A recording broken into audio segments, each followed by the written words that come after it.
सवेरे स्नान करके भरत जी, ब्राह्मण, राजा जनक और सारा समाज आ जुटा। आज सबको विदा करने के लिए अच्छा दिन है, यह मन में जानकर भी कृपालु श्री राम जी कहने में सकुचा रहे हैं। श्री रामचंद्र जी ने गुरु वशिष्ठ जी, राजा जनक जी, भरत जी और सारी सभा की ओर देखा, किंतु फिर सकुचाकर दृष्टि फेरकर वे पृथ्वी की ओर ताकने लगे। सभा उनके शील की सराहना करके सोचती है कि श्री रामचंद्र जी के समान संकोची स्वामी कहीं नहीं है।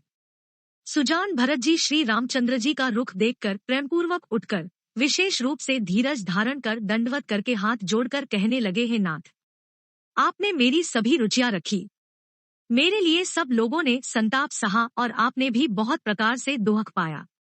अब स्वामी मुझे आज्ञा दे, मैं जाकर अवधि भर 14 वर्ष तक अवध का सेवन करूं। हे दीनदयालु, जिस उपाय से यह दास फिर चरणों का दर्शन करे, हे कोसलाधीश, हे कृपालु, अवधि भर के लिए मुझे वही शिक्षा दीजिए। हे गोसाई, आपके प्रेम और संबंध में अवधपुर वासी, कुटुंबी और प्रजा सभी पवित्र और रस आनंद से युक्त है।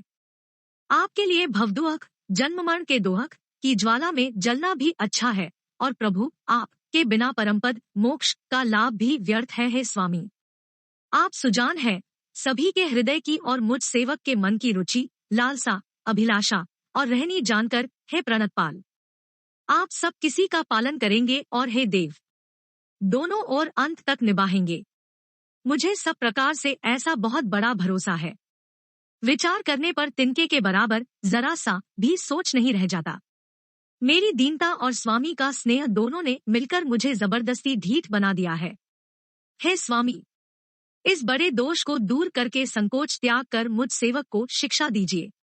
दूध और जल को अलग अलग करने में हंसिनी की सी गति वाली भरत जी की विनती सुनकर उसकी सभी ने प्रशंसा की। दीनबंधु और परम चतुर श्री राम जी ने भाई भरत जी के दीन और छल रहित वचन सुनकर देश, काल और अवसर के अनुकूल वचन बोले।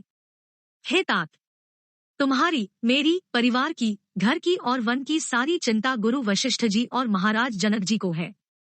हमारे सिर पर जब गुरु जी, मुनि विश्वामित्र जी और मिथिलापति जनक जी हैं, तब हमें और तुम्हें स्वप्न ने भी क्लेश नहीं है। मेरा और तुम्हारा तो परम पुरुषार्थ, स्वार्थ, सुयश, धर्म और परमार्थ इसी में है कि हम दोनों भाई पिताजी की आज्ञा का पालन करें। राजा की भलाई, उनके व्रत की रक्षा से ही लोक और वेद दोनों में भला है। गुरु, पिता, माता और स्वामी की शिक्षा, आज्ञा का पालन करने से कुमार पर भी चलने पर पैर गड्ढे में नहीं पड़ता, पतन नहीं होता। ऐसा विचार कर सब सोच छोड़कर अवध जाकर अवधि भर उसका पालन करो। देश, खजाना, कुटुंब, परिवार आदि सबकी जिम्मेदारी तो गुरुजी की चरण रज पर है। तुम तो मुनि वशिष्ठ जी, माताओं और मंत्रियों की शिक्षा मानकर तदनुसार पृथ्वी, प्रजा और राजधानी का पालन, रक्षा भर करते रहना। तुलसीदास जी कहते हैं, श्री राम जी ने कहा, मुखिया मुख के समान होना चाहिए, जो खाने पीने को तो एक अकेला है, परंतु विवेक पूर्वक सब अंगों का पालन पोषण करता है। राजधर्म का सर्वस्व सार भी इतना ही है, जैसे मन के भीतर मनोरथ छिपा रहता है। श्री रघुनाथ जी ने भाई भरत को बहुत प्रकार से समझाया, परंतु कोई अवलंबन पाए बिना उनके मन में न संतोष हुआ, न शांति। इधर तो भरत जी का शील, प्रेम और उधर गुरुजनों, मंत्रियों तथा समाज की उपस्थिति। यह देखकर श्री रघुनाथ जी संकोच तथा स्नेह के विशेष वशीभूत हो गए, अर्थात भरत जी के प्रेमवश उन्हें पावरी देना चाहते हैं, किंतु साथ ही गुरु आदि का संकोच भी होता है। आखिर भरत जी के प्रेमवश प्रभु श्री रामचंद्र जी ने कृपा कर खड़ाऊ दे दी और भरत जी ने उन्हें आदरपूर्वक सिर पर धारण कर लिया। करुणानिधान श्री रामचंद्र जी के दोनों खड़ाऊ प्रजा के प्राणों की रक्षा के लिए मानो दो पहरेदार हैं। भरत जी के प्रेमरूपी रत्न के लिए मानो डिब्बा है और जीव के साधन के लिए मानो राम नाम के 2 अक्षर हैं। रघुकुल की रक्षा के लिए 2 किवाड़ है। कुशल श्रेष्ठ कर्म करने के लिए 2 हाथ की भांति सहायक है और सेवा रूपी श्रेष्ठ धर्म के सुझाने के लिए निर्मल नेत्र है। भरत जी इस अवलंब के मिल जाने से परम आनंदित है। उन्हें ऐसा ही सुख हुआ जैसा श्री सीताराम जी के रहने से होता है। भरत जी ने प्रणाम करके विदा मांगी, तब श्री रामचंद्र जी ने उन्हें हृदय से लगा लिया। इधर कुटिल इंद्र ने बुरा मौका पाकर लोगों का उच्चाटन कर दिया। वह कुचाल भी सबके लिए हितकर हो गई। अवधि की आशा के समान ही वह जीवन के लिए संजीवनी हो गई। नहीं तो उच्चाटन न होता तो लक्ष्मण जी, सीता जी और श्री रामचंद्र जी के वियोग रूपी बुरे रोग से सब लोग घबराकर हाय हाय करके मर ही जाते। श्री राम जी की कृपा ने सारी उलझन सुधार दी। देवताओं की सेना जो लूटने आई थी वही गुंडायक, हितकरी और रक्षक बन गई। श्री राम जी भुजाओं में भरकर भाई भरत से मिल रहे हैं। श्री राम जी के प्रेम का वह रस, आनंद कहते नहीं बनता। तन, मन और वचन तीनों में प्रेम उमड़ पड़ा। धीरज की धुरी को धारण करने वाले श्री रघुनाथ जी ने भी धीरज त्याग दिया। वे कमल सदृश नेत्रों से प्रेमाश्रुओं का जल बहाने लगे। उनकी यह दशा देखकर देवताओं की सभा समाज दुहखी हो गई। मुनिगण, गुरु वशिष्ठ जी और जनक जी सरीखे धीर धुरंधर जो अपने मनों को ज्ञान रूपी अग्नि में सोने के समान कस चुके थे, जिनको ब्रह्मा जी ने निर्लेप ही रचा और जो जगत रूपी जल में कमल के पत्ते की तरह ही जगत में रहते हुए भी जगत से अनासक्त पैदा हुए, वे भी श्री राम जी और भरत जी के उपमार्हित अपार प्रेम को देखकर वैराग्य और विवेक सहित तन, मन, वचन से उस प्रेम में मग्न हो गए। जहाँ जनक जी और गुरु वशिष्ठ जी की बुद्धि की गति कुंठित हो, उस दिव्य प्रेम को प्राकृत, लौकिक कहने में बड़ा दोष है। श्री रामचंद्र जी और भरत जी के वियोग का वर्णन करते सुनकर लोग कवि को कठोर हृदय समझेंगे।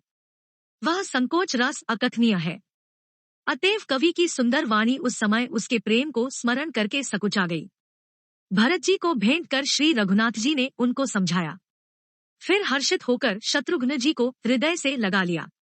सेवक और मंत्री भरत जी का रुख पाकर सब अपने अपने काम में जा लगे। यह सुनकर दोनों समाजों में दारुण दोहक छा गया। वे चलने की तैयारियां करने लगे। प्रभु के चरण कमलों की वंदना करके तथा श्री राम जी की आज्ञा को सिर पर रखकर भरत शत्रुघ्न दोनों भाई चले। मुनि, तपस्वी और वनदेवता सबका बार बार सम्मान करके उनकी विनती की। फिर लक्ष्मण जी को क्रमशः भेंट कर तथा प्रणाम करके और सीता जी के चरणों की धूलि को सिर पर धारण करके और समस्त मंगलों के मूल आशीर्वाद सुनकर वे प्रेम सहित चले। छोटे भाई लक्ष्मण जी समेत श्री राम जी ने राजा जनक जी को सिर नवाकर उनकी बहुत प्रकार से विनती और बड़ाई की और कहा, हे देव, दयावश आपने बहुत दुख पाया। आप समाज सहित वन में आए। अब आशीर्वाद देकर नगर को पधारिए। यह सुन राजा जनक जी ने धीरज धरकर गमन किया।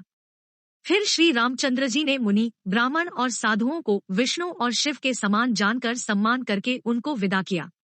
तब श्री राम लक्ष्मण दोनों भाई सास सुनयना जी के पास गए और उनके चरणों की वंदना करके आशीर्वाद पाकर लौट आए। फिर विश्वामित्र, वामदेव, जाबाली और शुभ आचरण वाले कुटुंबी, नगर निवासी और मंत्री सबको छोटे भाई लक्ष्मण जी सहित श्री रामचंद्र जी ने यथायोग्य विनय एवं प्रणाम करके विदा किया। कृपानिधान श्री रामचंद्र जी ने छोटे, मध्यम, मझले और बड़े सभी श्रेणी के स्त्री पुरुषों का सम्मान करके उनको लौटाया। भरत की माता कैकेयी के चरणों की वंदना करके प्रभु श्री रामचंद्र जी ने पवित्र, निश्चल प्रेम के साथ उनसे मिलभेंट कर तथा उनके सारे संकोच और सोच को मिटाकर पालकी सजाकर उनको विदा किया। प्राणप्रिय पति श्री रामचंद्र जी के साथ पवित्र प्रेम करने वाली सीता जी नैहर के कुटुंबियों से तथा माता पिता से मिलकर लौट आई। फिर प्रणाम करके सब सासुओं से गले लगकर मिली। उनके प्रेम का वर्णन करने के लिए कवि के हृदय में हुलास, उत्साह नहीं होता। उनकी शिक्षा सुनकर और मनचाहा आशीर्वाद पाकर सीताजी सासुओं तथा माता पिता दोनों ओर की प्रीति में समाई बहुत देर तक निमग्न रही। तब श्री रघुनाथ जी ने सुंदर पालकियां मंगवाई और सब माताओं को आश्वासन देकर उन पर चढ़ाया। दोनों भाइयों ने माताओं से समान प्रेम से बार बार मिलजुल कर उनको पहुंचाया। भरत जी और राजा जनक जी के दलों ने घोड़े, हाथी और अनेकों तरह की सवारियां सजाकर प्रस्थान किया। सीता जी एवं लक्ष्मण जी सहित श्री रामचंद्र जी को हृदय में रखकर सब लोग बेसुध हुए चले जा रहे हैं।